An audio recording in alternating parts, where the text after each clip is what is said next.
Okay, welcome to our August, as we say occasionally in the South. August. We don't actually say that. I'm sorry. That should stop the recording and restart. Welcome to our August recording of Mallets and Manuscripts. Sorry for the horrible intro. Hope everybody's school year is starting well if you are in school or teaching school. Yeah. We've got a great lineup of pieces today. So without further ado, would anyone like to begin our discussion? Yeah. And Clay, I know you submitted Fabian theory. I can't recall if you want to talk about it. You don't have to if you don't want to, but I can, yeah. okay, cool. And you don't have to go first. It's up to you. So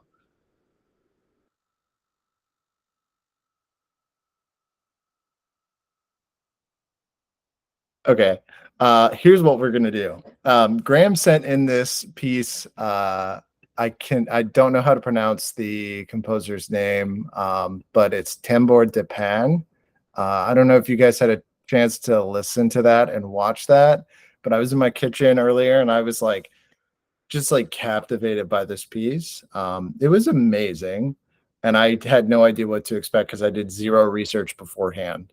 So I'm gonna play a little bit of that video here now, and just kind of refresh our brains here.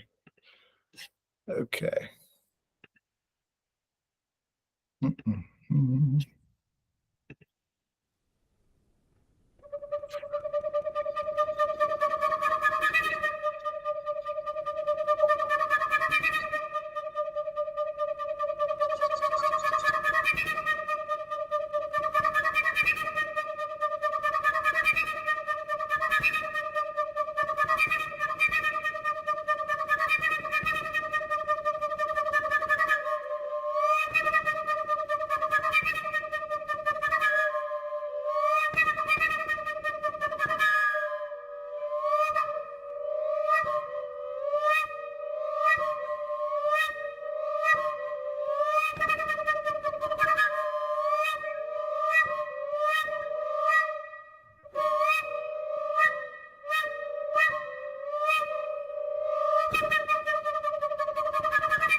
they did surgery on a melodica too. Yeah, you're totally right.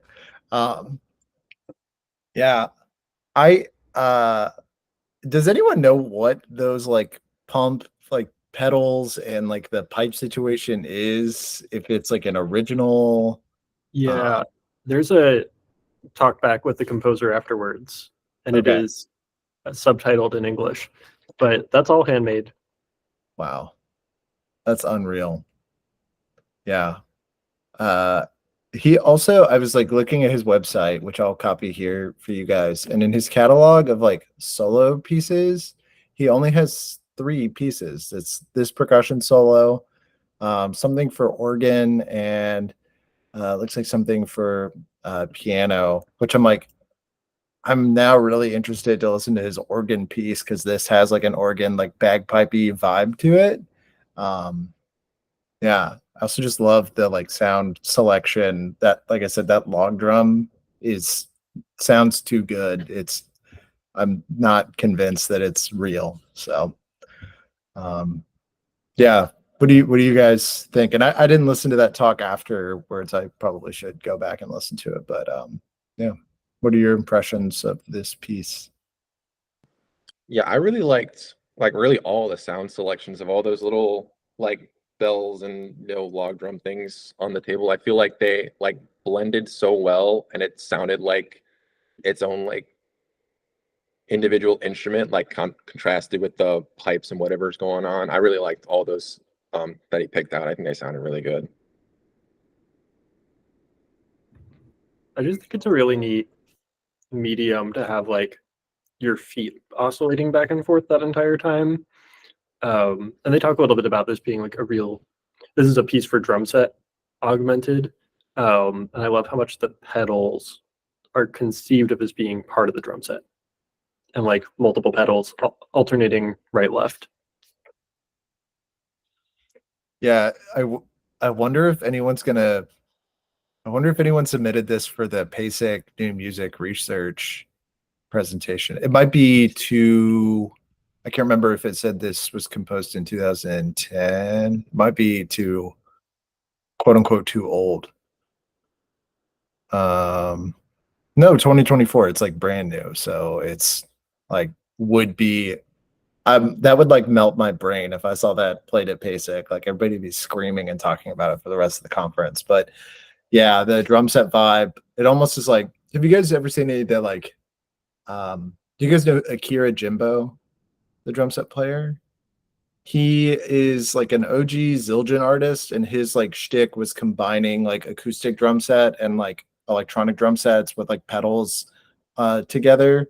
And this kind of reminds me of that in that way, where you're like navigating like harmonious, like you're bringing it together these like two very disparate things in the pedal, like using just pedals really. Um, so yeah, This rocks. I love it. yeah, yeah. It reminds me of the Ligeti. There's like this huge concert piece he has. It's an opera, but there's like selections of it called Mm. Mysteries of the Macabre, and there's a percussion interlude, not unlike The Nose by Shostakovich, but it's like three people and they all have bicycle horns, like one in each hand and one in each foot, and so there's like 12 bicycle horns.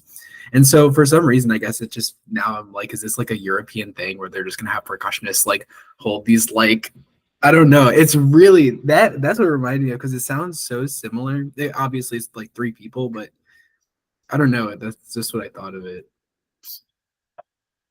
No, I would agree. There's like a noise music, almost like early 20th century, like Perez kind of thing going on here.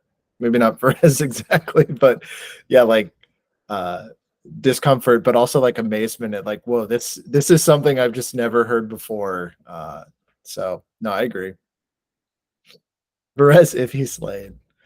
Perez, he did slay though, kind of, maybe. If he slayed harder, Yeah. Yassified Perez. Part of me too is really interested in like the mechanics of how all that works. Like the thought of like sitting behind this thing for the first time and trying to figure out how much to like push down the pedals and like when to do it, like the coordination and like figuring out like he has like the little pads that like close them off and like the little tubes and like I don't know how there's like a physics lesson in there or something like Yeah. a acoustics lesson in there about that. Or even the like at times he's only covering it with half of his thumb, which is kind of similar to like if you ever have tried to play a double reed instrument, like there's all these like tips and tricks on how to get. I'm sure like multiphonics like are performed that way maybe, but like there are alternate fingerings that's like cover this whole like half of your finger, like blah blah blah. And I'm like, this is too hard. I just want to hit something and like play the right, like get the sound I want. But I had the same statement. I was listening to all these pieces today while Rose was in the living room and I was in the kitchen. And so she's like listening to this one and I was like, yeah, this piece is so cool, but I would need like 4 months alone with myself in a room just to figure out how to like do this and like get the pipe thing to work. But it'd be so worth it. This is like anvil chorus levels of like I would need a lot of time to just shred, like to just get used to like whatever this is, like with the whole thing and the theater of it, I'm sure. Yeah. Do you guys know the other like the companion to Anvil Chorus, by the way, scraping song?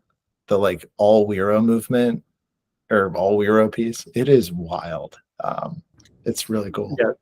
Someone played that at Nebraska my last year, and every week there was a new guiro that was like handmade. There was one that Leon made that was like solo cups.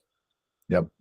There was one that was a bunch of toothpicks or popsicle sticks, like glued down. It was like a whole thing. I'm gonna find it and I'll just copy this link and send it to you guys. I thought about playing it at one point and then I was like, we don't have room for me to do this. Just like Anvil Chorus. Yeah. I wonder if this is gonna be like a major trend going forward though, is like expanding even more so like the amount of pedals involved in multi setups and things like that, and asking you to almost be like more like an organist. I don't know. Yeah. That's how I feel playing vibraphone and kick drum with an air turn. Yeah. For sure. For sure. Yeah, I don't know how to honestly do whatever you want. Like I'll try and play it, but I'm like, more pedals is so scary, especially like with so many. I don't know if you guys encounter this. There's so many more percussionists that don't play drum set. You guys know what I mean? Like some people just like avoid it entirely so that like anything that uses a pedal is like super foreign to them, you know? Yeah. Whatever. I'm not like the best drum set player in the world, but I at least know how to move my 2 feet. So that's yeah, just a thought. Cool. Any other thoughts on this piece or like the talk after? I'm really interested to hear what Graham was thinking, for lack of better words. I saw this video and I watched 4 seconds of it and I was like, I bet Graham sent this in. He It seems did. like a Graham piece. What's interesting, is he called it monkey business in his email, which is like the connection to Glenn Kochi and Monkey Chant. I see that. Yeah. But yeah, I wonder what he was thinking too. He said he had ensemble auditions today too for Miami, so he was going to try and make it on, but no promises. But yeah. All right. Well, let's go ahead and transition, I guess, to our next chart. Mackenzie, are you cool to talk about? Is it Icare? Am I saying that right? I know it's like Daedalus and Icarus, so that kind of made me second guess myself constantly. So you don't have to go now, but it's up to you. So No, I'm happy to talk about it. I always call it Icaria, but you're right, it is Icarus, so maybe the emphasis is more on the, I don't know, whatever. Call it whatever you want. I've been out of Latin class for too long, so it's fine. And that's like a Greek mythology anyway, I think, right?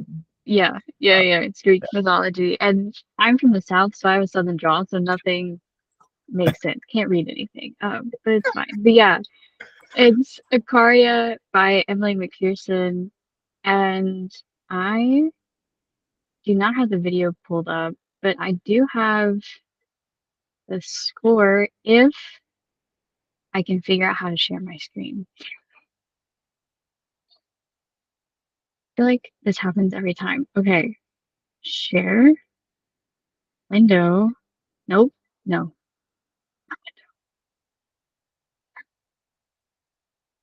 Boom. Okay, can you see? Yeah, there it is. Perfect.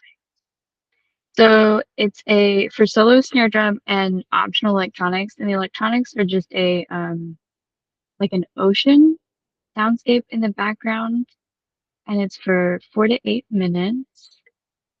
And then Emily was great that so I joined. Malcolm Taylor from Matchstick invited me to join like the consortium for it, and she was great that we like workshopped it and chatted about how to notate all of the like note heads and things, and like all of the different types of technique that she was trying to get out of it. I like to think of this more as like a theatrical piece rather than it's for snare drum. Like you're performing, and it just happens that the snare drum is the instrument that you've chosen to put in front of you. But I feel like you could perform it with pretty much any instrument in front of you. Um, so yeah, so that's like all of these notation keys and performance keys and things. And then the score is just like you have your little timer and you go, and then you have the right hand, left hand, and all of the like stage directions of sorts. So maybe if you could share the, I guess it's me performing in the dark. If you could share me performing in the dark, and then I'll scroll as we go. Yes, I got you. Actually, it's going to make me uh, take over presenting. So what I could do is I can send the link to you in the chat right now. And I think if you, oh, I don't know how it would work, sharing audio and sharing another screen at the same time. But let's see. Should I be embarrassed that I don't have the link to my own recital? No, because like half of mine are just sitting there rotting in the nethers of YouTube anyway. Right. Okay. All right. Stop presenting, and then I want to present. And if I do,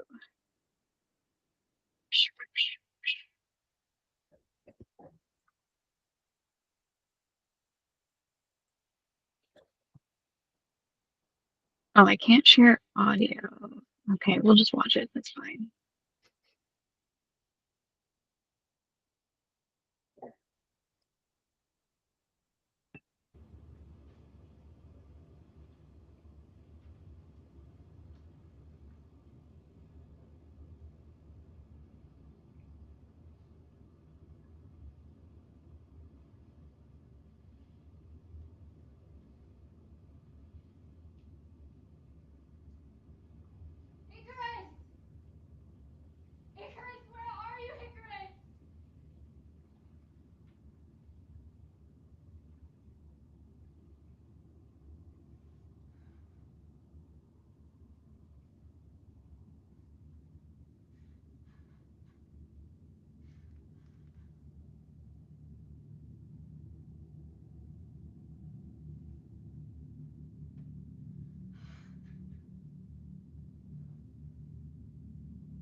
How tough was that to play like in the absolute darkness like that?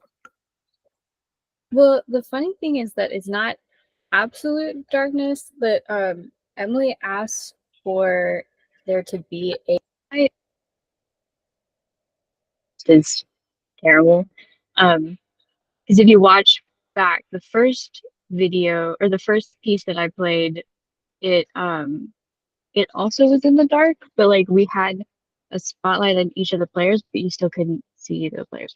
So there is a like spotlight on the snare drum, and so like performer is supposed to be in the dark, and then the instrument is supposed to be um lit up. So it's not completely in the dark, but it was like I remember practicing it and like having to be like, okay, I've got to turn off all the lights and like black out as much light as I can so I can get used to like being in that like headspace of being in the dark and not being able to see as well as I like wish I could.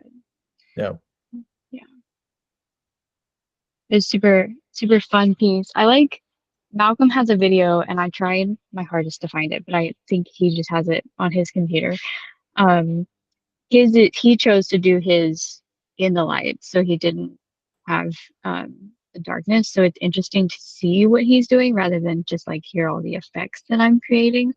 Um Yeah, and he has like, I mean, he commissioned it, so he has such a good interpretation and has all these conversations with Emily about like what exactly she was looking for because she's not a percussionist. So it's very much the theatrical element for her. Very cool. Yeah. Yeah, it very like noble snary to me. Mhm. In both the theatrical as well as like even the notational side of it, like looking at the score some which like I appreciate how detailed that is. And like the effects, like the sort of like muted or like more pressed buzz strokes. I really Mhm. like that sound in your recording. So bend over It was as super if cool. worshiping the snare Yeah. drum. I love that. She what I think I provided most of the notation things for Emily. I'll say that and then she could be like, that's not correct, Mackenzie, and that's totally fine. But we had like extensive email conversations about like if I were looking at a snare drum piece and it had all of these weird like ideas and notations, like how would I want to see it on the page? And I'm like, well, I've seen it like this in the past, but as long as you have like a key, I think most people would do it. I ended up for the performance like just writing like a single timeline and doing each like point because it became in the dark especially it became way too much information for me to try to decipher. Whereas like here's 1 minute, here's 5 minutes, and just do all of this random stuff in between. Not random stuff, like she's thoughtful about like the progression and stuff, but like all of these things like checkpoints that I had to hit. So um this became a little too much information, but it was good to have it to start reading.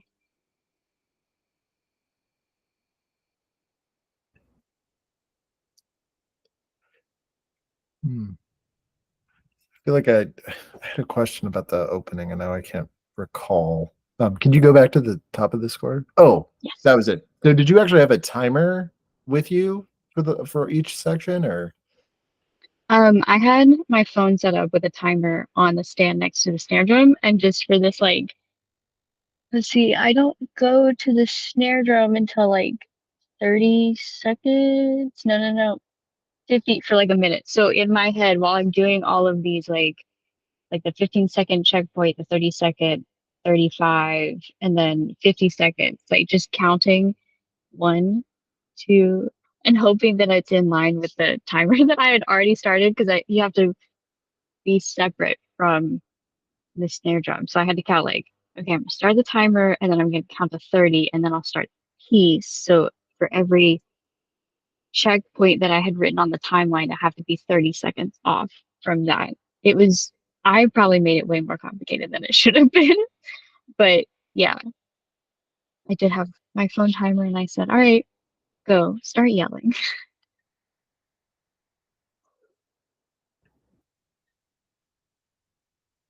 Yeah, it's super cool. I will say I haven't done a whole lot of like because you, Mackenzie, I think I recall from like the Google form, you would call this more of like a percussion theater piece than a snare drum solo, even though it is like snare drum solo.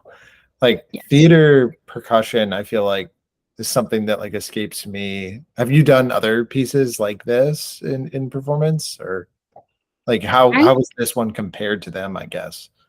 Yeah, I started doing aphasia, which is like, I guess that was, I never actually performed it, but I learned most of it. It just became too much during the pandemic to do all of that, but I got most of it.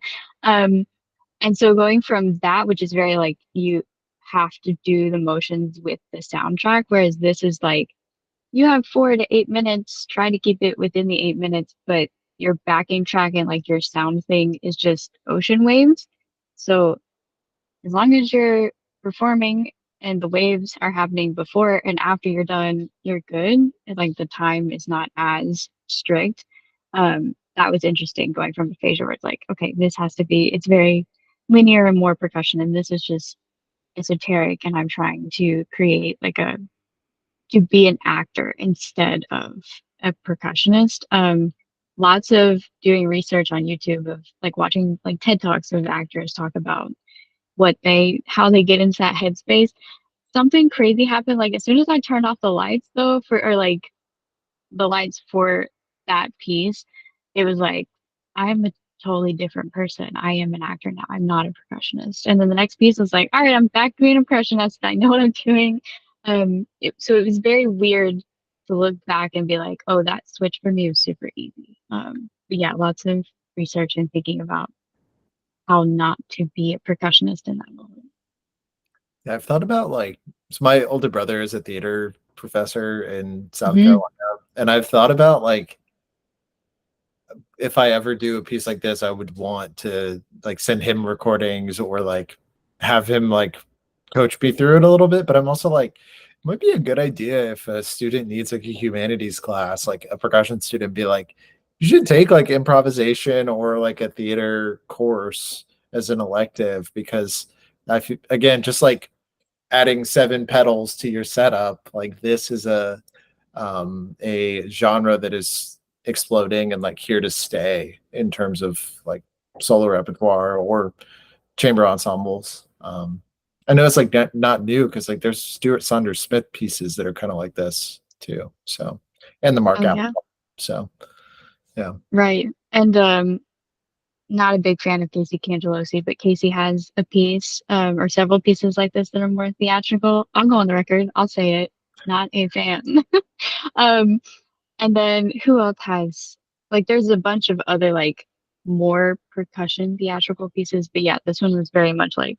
That's why I like to think of it like it just happens that there was a snare drum, but I feel like you could replace it with literally anything else, yep, and it still is the same piece. yeah. I love that because then you can also like invest in like really like even looking at the notation and the timer side of things, I also went to the composer's website and saw she has a solo vibraphone piece. I like am reminded of like what I would pick to and how it performed to like how I would perform this piece and the instrument I would select would probably be like based on the hall you're in, you know, which reminds me a Mhm. lot of like Sarah Henney's music, which is like so space dependent. Um and like yeah, there's just some like similarities there. I was like, wow, this is really I like this a lot for that reason. Um yeah. Yeah, it was nice. I paired this one with Annika Sokolowski's one of her glockenspiel solos where you're pouring lentils. I feel like we talked about it already. If not, I'll talk about it every time. But you're like pouring lentils. So that was also very much like a performance like mindset of, oh, I'm just sitting here for like a solid minute just pouring lentils onto a glockenspiel with like straight face acting. So it was nice to have other pieces that kind of bridged between the percussion and theatrical. Very cool. Yeah, To the Earth is the other like classic clay pots and Hmm. Mission. I love that chart. It's a bucket list piece for me. Um, yeah. I was thinking of Fall of the Empire actually. Oh, I don't know that one. It's like an hour-long multi-movement solo percussion piece by him. And Oh, Global Warming is like the most famous movement from it. Yeah, you should give it a watch. I don't want to give it away. It's a fun time. what's it called? Fall of the Empire. All of the Empire. Okay, I'm gonna put it in here so I don't forget it, and also write it down on my phone right now. It's about the destruction of the American society. Not going to not gonna finish watching Furiosa. I'm actually just gonna listen to Fall of the Empire. No, I have 15 minutes of Furiosa left, so yeah, super cool. There is a just obligatory reference now. There is a Christopher Dean frame drum and like percussion solo called, I think it's called A Man in a Chair. It's not published, but it's ooh, IMSOP. Yes. Gonna open up this score really quick before I ignore that. Yeah, it's not published, but it's John Lane has a really cool recording and video of it, and it's really sick. So cool. Any other thoughts on this submission? All right. So we can jump into our next one, Lewis or Clay, whichever one of you would like to go. I can go next. Maybe I'll share the first thing that I was thinking about. I have to open system settings. And I have to continue inputting system settings later. Okay. I'm going to try and share this image. Does that work? Yes. Okay. This is a painting called Sunrise with a Boat Between Headlands by J.M.W. Turner. I saw it live in person at the Tate Museum this summer. So that's my sharing. And that was the inspiration for this piece. And that's like the artistic, high-minded inspiration for the piece. The practical part was 4.3 early intermediate marimba solo, kind of stand-in for the difficulty level of Yellow After the Rain, except for the part of Yellow After the Rain that is not the same difficulty level as Yellow After the Rain.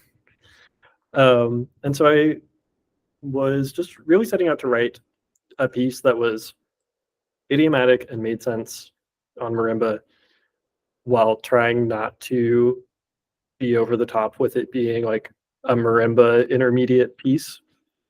Because I feel like that it's a tough line to walk. But my squeaky noise, I'm afraid that my squeaky noise is going to keep happening. So I'll let Joseph DJ. But maybe if you want to play the YouTube video and then like scroll through the score. Yeah. Let me pull up the score before I forget here. This is pre-published, and I'm not sure what's happening with publishing. So if anybody wants a copy of the score, go for it. Just let me know. I already am planning on giving this to a student. Yes, please. Okay, great. Because I think he'll really like it a lot, and if he doesn't, we'll have a conversation. I'll take it personally. So here I'll got that. So here's some audio, and then I've got the score pulled up right next to it, and I can share that as needed. Yeah.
All right, I got the score here too.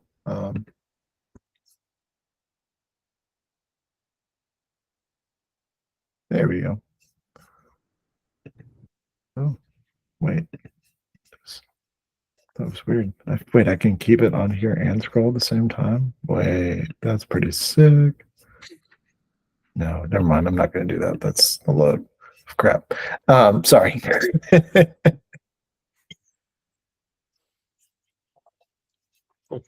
So I can maybe point out a couple of the things that I was going for. One is that I wanted to use the entire range of the marimba, which it does from low A to high C. And I feel like repeating similar material in different octaves is a really efficient way to use that, especially for younger players, because you get mileage out of musical material and you get range, and you can talk with them about the difference in color and approach in different registers. All of this like hands alternating stuff, and when it gets blocked out, is literally the same permutation as yellow after the rain, 1-3-2-4, just starting 4-1-3-2. But I thought the voice leading was fun and maybe a little bit more colorful than it could be. It could all just be like Roman numeral 1-4-5 stuff. I was trying to go for like typical idiomatic jazz voicings that you might see with like the 3 and the 7 switching places, or like one static voice and then a descending left hand. And then like by measure 12, you get that really weird chord of B flat, B, F, and C sharp. So that was one of the things that I really enjoyed about this. And I like got to that part and I was like, okay, I'm gonna work with this piece. This is fun for me. And then there's a lot of unresolved suspensions. Like that's kind of the other thing that happens a lot is just a lot of cadences with like 1-5-4-1. Yeah, and besides that, just trying to spin out material in a way that is repetitive enough to learn and be digestible, but not so repetitive that it sucks to play and listen to. I like that you didn't include stickings from like a pedagogical perspective. And like one of the things that I really like about this piece is even though do you play traditional cross grip? Even though you play traditional cross grip, like I don't think that like one of my gripes with a lot of intermediate marimba repertoire is it's written with like a Stevens player and perspective in mind. And like having just worked with a bunch of high schoolers, like one kid was struggling so much with Stevens grip that I'm like, you're gonna do Burden grip because Burden grip, it's like literally fine. Like they both can accomplish the same things and are amazing grips. And like this one just doesn't work for your hands as well. And he took a real shining to it. So I'm like, this piece to me doesn't have like a grip in mind, and like a lack of stickings in the score kind of like reinforces that. Like you play it like there's something that the composer has in mind sticking wise, but you have to find that out. And if you want to like maybe do it a little different, that's okay. You know? Yeah. And I also feel like my composer stickings are different than my performer stickings, because from like a really being efficient and effective standpoint, I would play all of those opening melodies with mallet 4. And then I get in there, I'm just like, mallet 3 is good. Yeah. Yeah. Yeah, the other thing too that I did to like get myself in the zone to write this as an intermediate piece was I wrote the entire thing holding Stevens, because then I was not going to write something like too tricky. I totally get that. Because you don't play Stevens really at all. So that's like No, I play It's- I play Musser on Pan, and I switched over from Stevens in like 2014. So I've been on trad for 10 years now. and is that a Brian Zader switch? Or He was there. I made that decision after my first year of school and like going to some marimba competitions and deciding that the things that I needed and the things I needed to improve upon and the people who I wanted to sound like were a lot of traditional players. Yeah. And so I asked him if I could take lessons with him on traditional, and he was like, "You're doing fine on Stevens. We don't need to change anything." And I was like, "No, what if I want to teach it later?" And then by the end of that semester, I was better. My technique was better with traditional than it was with Stevens. So he let me keep it. Nice. Very cool. Yeah, I like this section at letter D too. And sort of, I don't know, there's like a lot of things that pedagogically I want my students to be challenged to do in one marimba solo. And I feel like, obviously I'm biased because I like you, Lewis, you're my friend.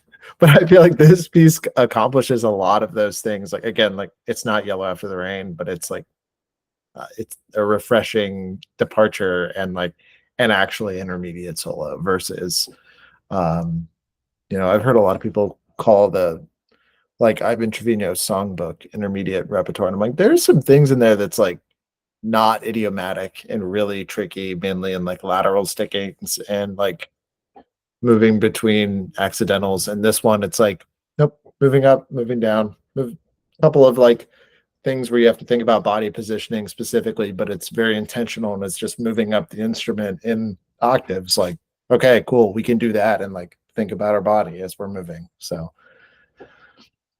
yeah.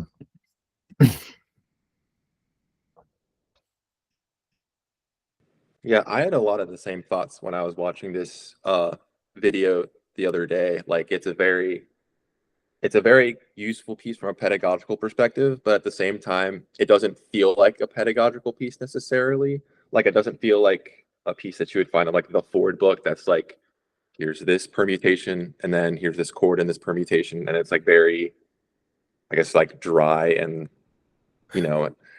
this feels like this still has like a marimba solo feeling where you can make musical decisions, push and pull, and voicing different chords and stuff like that. And I really liked that about it. It doesn't just feel very just like watered down to the point of like not being fun at all. Yeah, it sounds like a recital piece instead of an etude. Right. Yeah. Like, that was the other thing. It was like, if a kid played this, like on a, say you're giving like a sophomore recital, like I think this is a really like killer choice of a piece because there's a lot of nuance, like tempo, like wise, rubato, and like musicality, and even the like gesture, like connecting like a whole note to the next phrase or whatever. Which I'm curious, did you at all ever consider doing like a chorale as part of it, or are you like, nah, I don't like rolls? Because I know people that hate rolls. So I think I think at some point the idea crossed my mind. Usually when I'm like 40 to 55% of the way through writing a piece, I hit a huge writer's block and I just have to go for a walk or 4 around the block. And I think I was on my first lap and I was like, what do I like? What do I want to do? What could I do? I could do a chorale. No. So I don't know. I feel like part of it too is for it to be a chorale, thinking from the mechanic standpoint, there's already a lot of hands alternating. It's just like a good 40% of the piece is double verticals and the other 40% of the piece is 4-1-3-2. And so I was like, the chorale is going to weight it too far in that direction of being a lot of double verticals, even though it's masquerading as a different texture. I that's what think I one of the figured. best things. Oh, sorry. No, go ahead. That's all I was gonna say. One of the greatest opportunities that this piece poses that not a lot of other pieces in this difficulty range do is opportunity for the student to work on their analysis, because everything is like the same chord structure pretty much, and because they're all texturally changed, but you could definitely, it's at a level where the student could totally suss out like what the pattern is. I think that is like also a really great opportunity that a lot of the older repertoire just doesn't really do a great job of. And I know personally when I was a student, and I've had students when they have like the aha moment where they figure it out like on their own, that's like huge. So that's like a really, I just love that so much, in addition to all of the other amazing things that it does. It's like a way to actually point out why voice leading is like why you study voice leading. It's not to know that 5/7 goes to 1 necessarily. It's like, hey, look, this note can move down to this note by like a step, which means you can go all these different directions and all these different places, and it's smooth, you know, and not disjunct. So It's really clear compositionally, I think, too, which lends itself to being like achievable. Because there are tons of like Rain Dance, like a piece like Rain Dance, where it's so sectional and not everything is like quite related. It like kind of is, but like, and Yell for the Rain kind of, because you have that section of the little crazy section. But this one's really great because it's so like clear. It's like very like well crafted, and so that like makes it a great way, a great conduit for the student to figure it out, I think.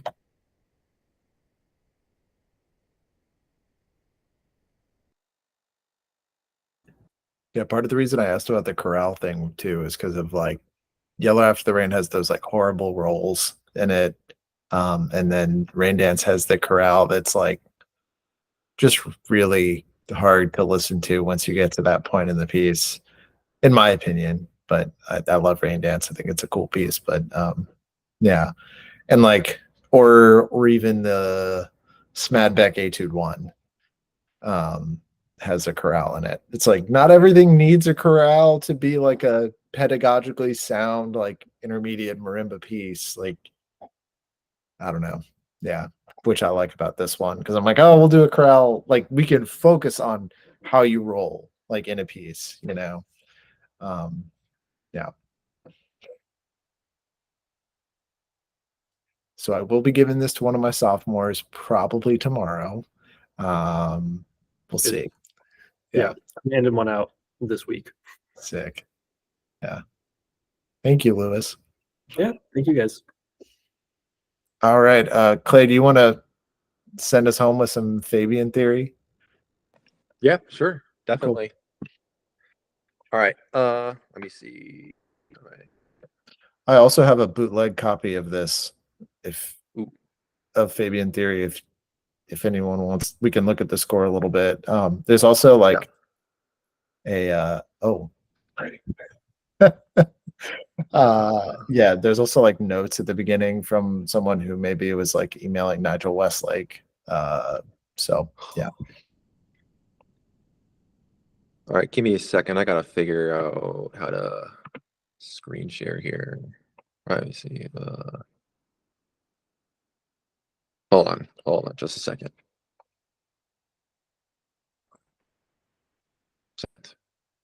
Share this screen. Present this. Am I doing it? Oh, okay. Can everyone see the video? Ooh. Okay. So, I like this piece quite a bit.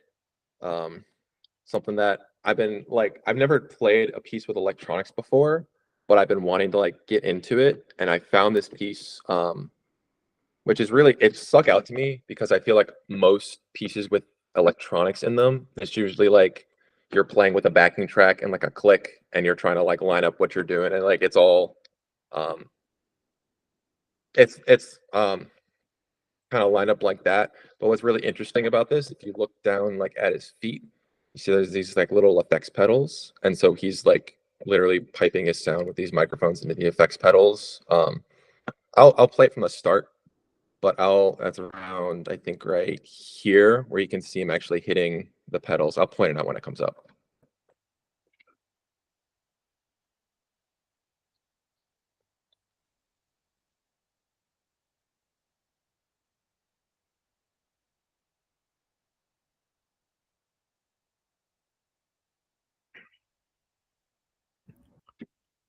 Clay, I think you need to share the audio tab as well. Dang it. Let me try this again.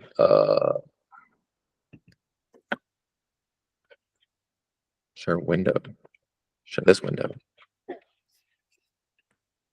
I don't know how to do this. Safari.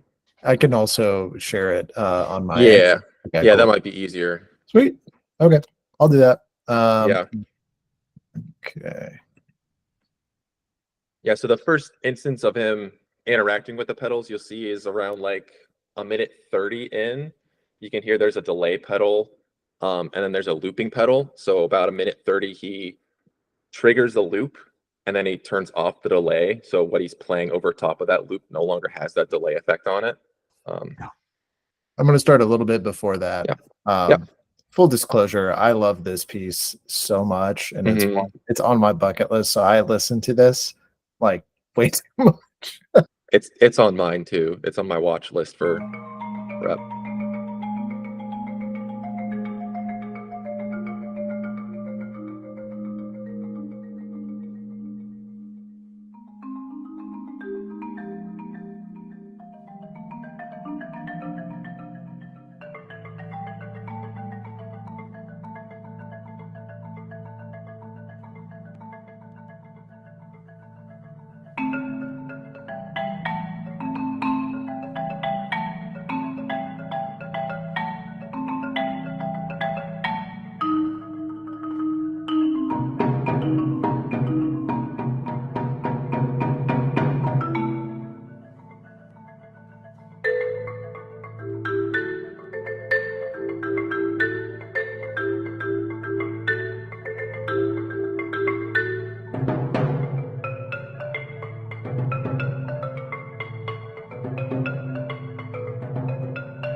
Yep. Yeah, so I put in the chat, Brett Landry, University of South Carolina graduate, did an entire dissertation on, at the time, like what the pieces he knew out there for marimba digital delay. Mhm. He graduated in 2017, and this was a piece I got to hear him play live as like I Mhm. was like either a freshman or sophomore, and I was just like, because it was just Yeah, like yeah. I had no idea you could make this instrument sound like this. Mhm. But this was his, like, he loved this sort of really niche side of marimba, so Mhm. he wrote a dissertation on it. Yeah. Yeah. Yeah, I just think it's so creative, the idea of like using like guitar effects pedals. I feel like there's a lot that could be explored because obviously guitars have been for like decades. They've like a bajillion different things that you could do or like taking inspiration from with that. Yeah. I think too, this still sounds like Westlake's other stuff Mhm. is like also admirable because, like, I mean, everybody knows some follow centric lecture, but Yeah. this certainly sounds like that, and it sounds Mhm. like you guys know. I know Clay knows Calabash. Do you guys know this Yeah. piece? It's his other marimba quartet that is like, I think, like 2 times as hard as Follow centric lecture. We played it when I was my last year at OSU. I think it was my last year. It was second last year. It was really difficult, but it's a really fun piece. Mhm. Yeah. So Yeah. Yeah, I wasn't on it, but I remember watching you guys and be like, "Oh my God, I don't know if I could do that." That's that one was difficult. Just the reach of like playing a double stroke was like hard. I don't know. Yeah. Mhm. Mhm. But Mhm. yeah. The piece that this reminds me of is actually Fractalia, like solo Fractalia. So I was interested to see this piece was written in like 1987. Is that right? Yeah. Copyright 1987, revised Mhm. 03, maybe because Omar emailed him. So I'm really interested to see the impossible version because the email from Westlake says like most people only play it with 4 mallets and then leave stuff out. So I wonder if there's a like secret 6 mallet version or something, or like 5 note chord version for You any. should text Brett and ask him because he would definitely know. Right. Is Yeah. this not the one in the email? There's like a bunch of like impossible parts where there's like So this comes from a Google Drive from the University of Central Florida that I may have access to. Hmm. That's like an entire bootleg library of things. So there's like old. I have old copies of like lots of things that are probably out of print in old editions. Like I don't know if you guys saw recently on Facebook, somebody's been hunting down like an ancient copy of Velocities. I have that edition. I just didn't realize it until it was that guy was already like asking people for it for like $200. um, Mhm. so this very well might be that original edition of this. Yeah, I It was think so. bonkers hard. So, sorry, I have to go. There's a cat screaming at my door. Give me one second.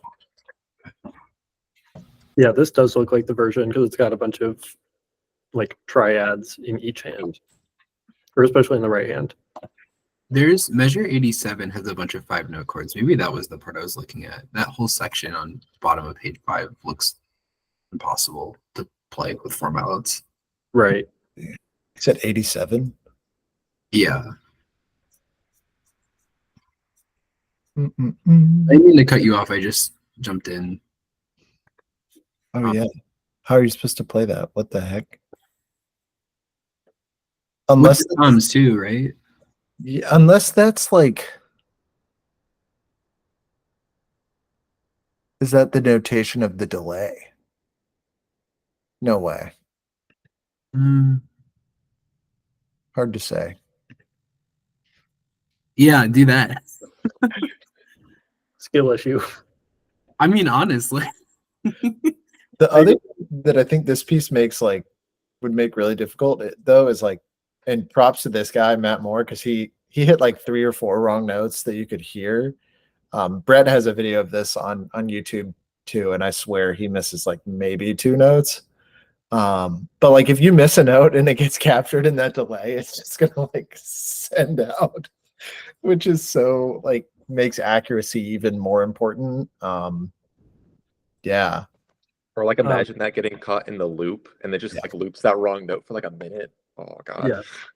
I played a piece by Robert Honstein called Middle Ground. I don't know if y'all have heard of this one. It's originally for violin and live processing, but he adapted a marimba version for me. And the outer movements are like shimmer delay, but the second movement is like this, where it's just tape delay, 16th notes at 120 or something. And it's brutal if you miss a note. I think Elliot Cole has a piece called Bloom Suite, which I can't remember if Brett is the one that commissioned it or he was like in on the commission with like, I don't know. There's no reason I should know this, but it's in the program in the appendix of the dissertation that you sent. He commissioned a version of it or adapted a version that is for solo player and delay because it's Elliot Cole composed it using like a computer process where that he took every single, you can think of Bloom Suite as like a bunch of quarter notes, and then all of those quarter notes are filled in with different tape delays. And so Brett like unwrote it so it's the quarter notes and delay.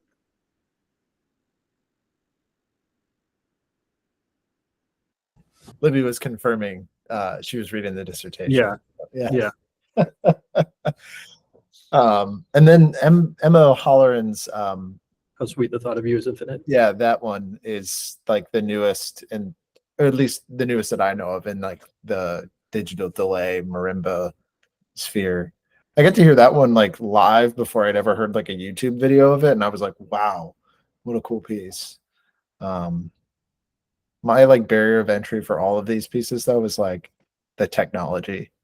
I'm just like, The Emma O'Halloran one, that does it through like computer patches, right? Like you have a software that manages all that, right? I'm I not don't sure, but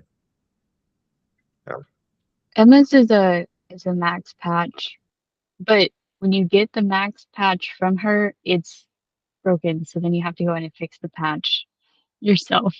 But she has directions on how to fix it, so I guess that's nice. But I think she should just fix it.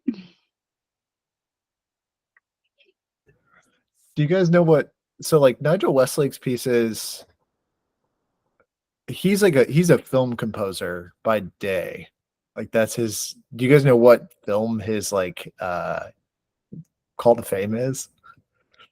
Lewis is like, let me go on Wikipedia. I don't know. I remember I think I was in like high school when we played a piece of his called Penguin Circus, and I think that was meant to be like a score to a documentary at some point. I forget. That In middle school, you did that? high school. It wasn't middle Oh. school. He did the score to Babe. Babe, what? Yeah, the movie about the pig In the big city. in the big city. Yeah, he is the composer for Babe, which is like I found this out like 2 weeks ago because Rose is a film studies PhD student at UNC, and every now and then we talk about like doing like a collaboration together, specifically with like silent film and stuff. And Westlake has a piece called here's a piece called The Invisible Man or The Invisible Man, and it's a silent film score to a French film for percussion quartet, and it's really cool, and I really want to play it.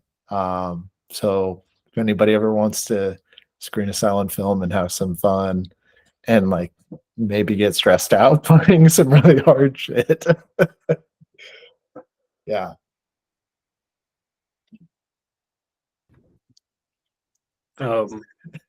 Speaking of percussion composers scoring children's movies, do you guys know that Muramatsu, who wrote Land, did the score to a Ghibli film? When Marnie was there. Oh, Fun fact. I don't know that one. The movie. No It's Land. yes, it's a good movie. Wow.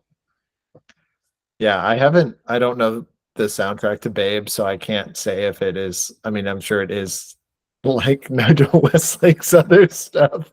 But now I guess I need to go watch Babe with an ear to the Surprised the whole score to Babe is percussion quartet. it's just marimba actually. Is marimba and log drums, just like Follow. Oh my god. There's also I'm convinced there's like 40 different versions of Follow centric lecture in the universe. Cause like the uh sandbox percussion video of that on YouTube is like wildly different than anything I've ever heard anybody else put together. And I'm like, what is correct? Do we care? So anyway. Have you ever seen the Bogo recording of that online? Uh-uh. There's like they have 3 marimbas, and they only use the third marimba for like the splitting section. So it's like the duo version, and then they like in order to instead of doing the actual splitting, they have someone go over and play like the you're playing both parts split up amongst like yourself. But they only change for that one part. And that's it. And then he goes back, and then they play the normal duet version again. So This is from the description of the revised edition on Steve Weiss. Yeah, that was my understanding, was that it was changed to be for 2 marimbas.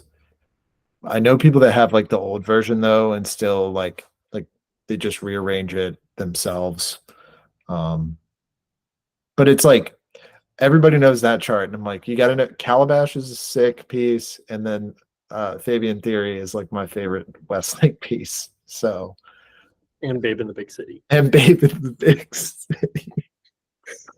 What's your I'm gonna go up to every person that basic and be like, what's your favorite Nigel Westlake piece? And if they don't say Babe, I'm gonna give them a trivia question answer, and they're gonna say, I'm sorry, who the fuck are you? Jesus. Oh, what are you playing on your recital? You're playing Babe? Oh, no way. Me too. That's crazy. Me too. Yeah. I'm actually just screening Babe and playing it all myself. I'm also doing all the lines. Yeah. Recital idea, Girlfriends medley, Babe medley. Oh my god. Ugh. I'd be there. I would go to that. Just tell me where.